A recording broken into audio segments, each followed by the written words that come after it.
दुर्गा नदी के किनारे बसा एक गांव फूलपुर। गांव में कुछ 100-150 लोग रहते थे। अंजलि, जो कि पास ही के जिले में रहती थी और 12वीं पास कर चुकी थी, उसके पिताजी ने बेटी को जल्दी विदा करने के लिए उसकी शादी फूलपुर गांव के मुकेश से करवा दी थी। मुकेश कभी स्कूल नहीं गया था और इस कारण वो पढ़ा लिखा नहीं था और बाकी गांव वालों की हालत भी मुकेश जैसी ही थी। मुकेश के घर में उसके माता पिता भी रहते थे।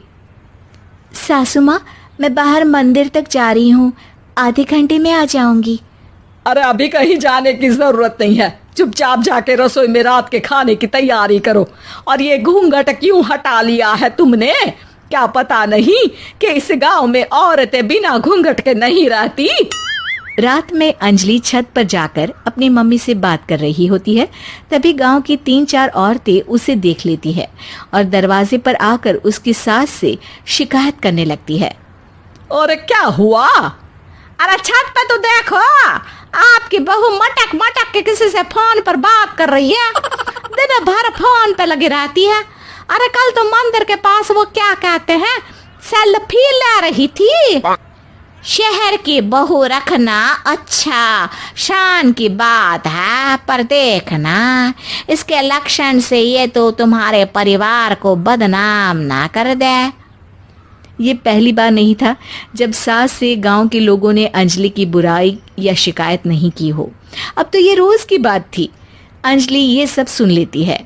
जब वो नीचे जाती है तो मुकेश भी वहां आ जाता है। सास कहती है, बेटा, लोग घर आकर शिकायत करने लगे हैं बहू के कामों की, देख लो। पति हो, संयम से रखो इसे। माँ जी, मैं तो अपनी माँ से बात कर रही थी, क्योंकि यहाँ कोई बात करने लायक ही नहीं है और अब मैं माँ के पास ही रहूंगी। वहाँ क्या रहना, वहाँ बाहर के लोग तो ठीक है, पर घर के लोग भी इज्जत ना दे सके। अरे नहीं नहीं अंजलि, ऐसा नहीं है, धीरे धीरे सब ठीक हो जाएगा, तुम फिक्र ना करो। अरे बस कुछ बोलना ही नहीं है, सर पे चढ़ा रखा है बहू को। सास मुकेश की नरम बात सुन के वहां से मुंह चढ़ाकर चली जाती है। मैं तो कहती हूँ हम दोनों शहर चले जाते हैं। मैं पढ़ी लिखी हूँ, मुझे वहाँ नौकरी भी मिल जाएगी और थोड़े दिनों में आप भी वहाँ कुछ काम ढूंढ लेना। अरे नहीं नहीं अंजलि, हम यहाँ ना गांव का खेत, माँ पिताजी को छोड़कर शहर नहीं जा सकते। माँ पिताजी को कैसा लगेगा और गांव वाले क्या सोचेंगे? ये कहकर मुकेश सोने चला जाता है और अंजलि की गांव वालों द्वारा बुराई का सिलसिला बहुत दिनों तक चलता ही रहता है। लेकिन अंजलि गुस्सा ना दिखाते हुए समझदारी से काम लेती है। बारिश का मौसम चालू हो जाता है। जोरदार बारिश से पूरे गांव में हाहाकार मच जाता है। दुर्गा नदी में बाढ़ आ जाती है और बाढ़ का पानी पूरे गांव की फसल तबाह कर देता है। फसल की ये हालत देखकर गांव वाले निराश हो जाते हैं और बात तो यहाँ तक पहुँच जाती है कि कुछ लोग तो अंजलि को इस सब का दोषी ठहरा देते हैं। अरे पूरी फसल तबाह हो गई, पता नहीं किसकी नजर लग गई है।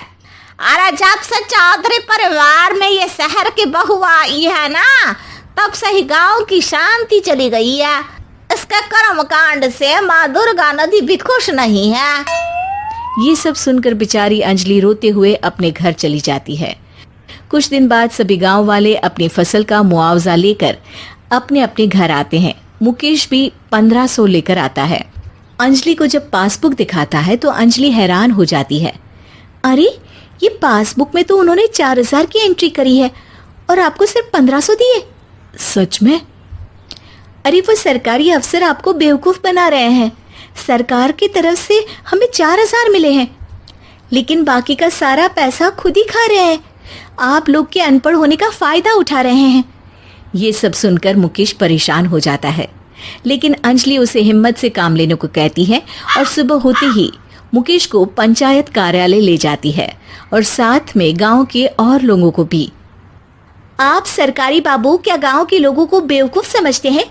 आपको क्या लगता है ये पढ़े लिखे नहीं है तो आप कुछ भी मनमानी करेंगे? ये बेचारे दिन रात इतनी मेहनत करते हैं, ये हमारे अन्नदाता हैं और आप इनके साथ ऐसा धोखा करते हैं। अरे क्या बके जा रही है ये लड़की, किस धोखे की बात कर रही है? अपने कांड करके नदी माँ को नाराज करके हमारा नुकसान करके इसे चैन नहीं मिला क्या? सरपंच जी, इन सरकारी बाबू ने मुझे बेवकूफ बनाया है और मेरे हिस्से के पैसे खुद चट कर गए।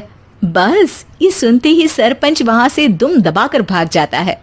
पता चलता है कि जनपद अधिकारियों ने गांव के सरपंच के साथ मिलकर सबके साथ धोखा किया है। सब लोगों का विरोध शुरू हो जाता है और आखिर में अधिकारी सब गांव वालों के हिस्सों के बचे हुए पैसे उन्हें लौटा देते हैं और कई दिन तक सरपंच गांव में लौटता ही नहीं। अंजलि, तुम नहीं होती तो हम गांव वालों को तो पता ही नहीं चलता कि ये हमें हर बार बेवकूफ बनाते हैं। हाँ हाँ अंजलि बेटी, हमें माफ कर दो। हम सब तुम्हें बुरा भला कहते रहे, लेकिन तुमने ही आज हमें बेवकूफ बनाने से बचाया है। हमें तुम पर गर्व है बेटी। अब समझ आया कि सरपंच तुमसे नहीं, तुम्हारे पढ़े लिखे होने से नफरत करता था। क्यों ना इस बार हम अंजलि को ही सरपंच पद के लिए चुन ले? क्या कहते हो गांव वालों? पढ़ी लिखी सरपंच। बस पूरा गांव अंजलि के लिए ताली बजाता है और अंजलि की सास उसे खुशी से गले लगा लेती है।